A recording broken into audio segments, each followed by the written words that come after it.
Titanic के टूटे हिस्सों को देखने वाली पनडुब्बी गायब हो चुकी है। इसकी कई थ्योरी सामने निकल के आई है, जहाँ कोई कहता है कि ये बर्मुडा ट्रायंगल की वजह से हुआ, तो कोई इसे कहता है टूटे हुए टाइटैनिक का श्राप। लेकिन इकलौती मशहूर थ्योरी है ओशन गेट के सीईओ का पागलपन, जो टूटी नाव, एक्सबॉक्स का कंट्रोलर और बैटरी से चलने वाले सिस्टम को लेकर 5 लोगों की मौत का कारण बन गए। आइए जानते हैं कि इनके डूबने के पीछे का असल रहस्यमयी सच क्या है। टाइटैनिक दुनिया के लिए तब भी ताजुब था जब ये बना था, तब भी ताजुब था जब ये डूबा, और आज भी डूबने के 111 साल बाद भी ये ताजुब ही है। और क्या आप इस ताजुब के साथ एक तस्वीर नहीं लेना चाहेंगे? जरा सोचो, पानी की उस गहराई में जाना जहाँ सूरज की किरणें तक नहीं जाती, 100 साल पुराने इतिहास को इतने करीब से देखना, मानो हाथ बढ़ाकर आप उसे छू लोगे, और ये सब पूरी सेफ्टी के साथ। ऐसा वादा कोई दे तो शायद आप भी इस एडवेंचर के लिए तैयार हो जाओगे, राइट? बस यही हुआ था ओशन गेट के टाइटन पे सवार लोगों के साथ, जो 18 जून को समंदर की गहराई में कहीं खो गया, जिसके न मिलने पर कई लोगों ने अपनी ही थ्योरीज बनानी शुरू कर दी,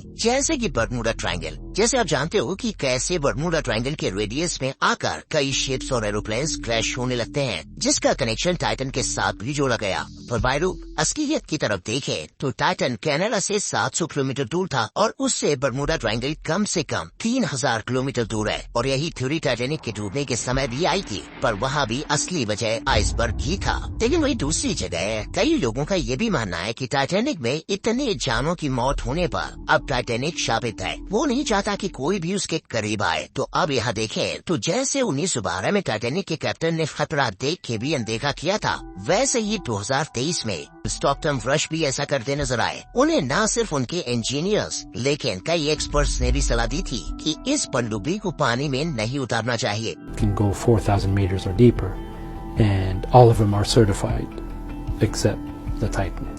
पर फिर भी ये 5 शख्स बिना किसी की बात माने अपनी एक्सपेरिमेंटल जर्नी करने के लिए निकले। ये जर्नी शुरू हुई सेंट जॉन पोर्ट से, जो कनाडा का एक जाना माना पोर्ट है। वहाँ से वो 5 लोग अपने सपोर्ट स्टाफ के साथ पोलो प्रिंस नाम की शिप में बैठे, और उन्होंने नॉर्थ अटलांटिक ओशन में 700 किलोमीटर का सफर किया। इस जर्नी का पहला पड़ाव तो पूरा हुआ था, और दूसरे पड़ाव के लिए वो 5 लोग अपने सपोर्ट स्टाफ को अलविदा कहकर टाइटन नाम की पनडुब्बी में बैठ गए, क्योंकि वहाँ से उन्हें 4 किलोमीटर अंदर जाना था, जहाँ कई सदियों से टाइटैनिक ने अपना घर बना लिया था। ये 4 किलोमीटर की गहराई इतनी थी कि आपको 5 बुर्ज खलीफा एक के नीचे एक पार करने होंगे, जहाँ रोशनी मानो नाक के बराबर, और समुद्री जीव ढेर सारे। पानी का प्रेशर भी इतना ज्यादा मानो आपके हाथ पर एक पर्वत रख दिया हो। ऐसी गहराई में जाना स्पेस में जाने से भी खतरनाक हो सकता है, पर डर के आगे जीत है। यही मानना उस पनडुब्बी में बैठे 5 लोगों का था, जो 2 घंटे का सफर करके टाइटैनिक खुद देखने जा रहे थे। पर शायद उन्हें पता नहीं था कि हर बार डर के आगे जीत नहीं होती, क्योंकि जैसे जैसे वो अंदर जा रहे थे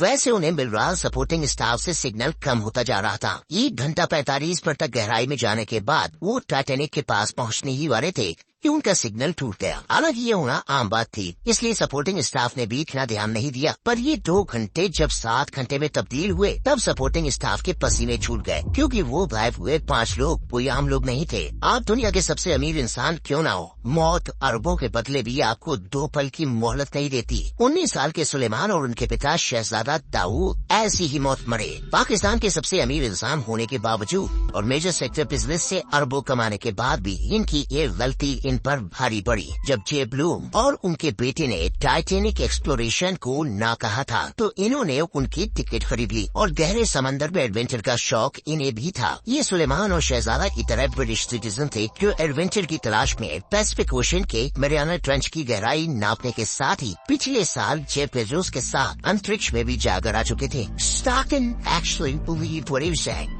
His intentions were good. He had a good heart. He was a good man. OceanGate की पनडुब्बी में मौजूद अगला नाम था मिस्टर टाइटैनिक का। अपने 25 साल फ्रेंच नेवी को देने के बाद इन्होंने टाइटैनिक एक्सप्लोरेशन किया, और 35 बार टाइटैनिक मलबे तक डाइव करने के अलावा इन्होंने 5000 आर्टिक रैप्स की रिकवरी भी सुपरवाइज की थी। पर इस बार ऐसा क्या हुआ कि इनका सारा एक्सपीरियंस धरा बेधरा रह गया? वेल, इस जवाब को जानने की शुरुआत टाइटन के आखिरी सफर में मौजूद सबसे बड़े नाम से होगी, स्टॉकटन रश। 18 जून 2023 से पहले लोग इस नाम को नेचर लवर, एडवेंचर एडवेंचरर और एक विजनरी के तौर पर जानते थे, जिसका मानना था कि इंसानों का फ्यूचर स्पेस में नहीं पानी की गहराई में है। और उसी को एक्सप्लोर करने के लिए मिस्टर रश ने 2009 में ओशन गेट की शुरुआत की थी। उनकी पढ़ाई पनडुब्बी हर तरह से अनोखी थी। स्टील मटेरियल के बदले कार्बन फाइबर, हाईटेक कंट्रोलर्स की जगह एक जॉयस्टिक, 2 मॉनिटर और 96 घंटे का ऑक्सीजन। पर इस अनोखी पनडुब्बी की सेफ्टी उस पर 2016 में वो ओशन गेट के एम्प्लॉई ने सवाल उठाया था, लेकिन मिस्टर रश ने उसे काम से निकाल कर चुप करा दिया और अपनी पनडुब्बी की एक सीट पे 2 करोड़ का टिकट लगाकर लोगों को टाइटन एक्सप्लोर करवाने लगे। यानी 5 लोग, 4 दिन का ऑक्सीजन, 3 एक्सपोर्ट्स, 2 घंटे का सफर और एक पनडुब्बी पृथ्वी का 20% हिस्सा पाने वाले नॉर्थ अटलांटिक ओशन में गायब हो गई थी। पोलर प्रिंस पे तैनात हुए सपोर्टिंग स्टाफ के इस खोए हुए पनडुब्बी के बारे में बताते रिसर्च ऑपरेशन जारी हुआ, जहाँ सोलर स्कैनिंग और अंडर वाटर खोई हुई चीजों को ढूंढने के लिए आरओवी की मदद ली गई। इन इक्विपमेंट के जरिए टीम ने पूरे दिन तक चप्पा छान लिया, पर नतीजा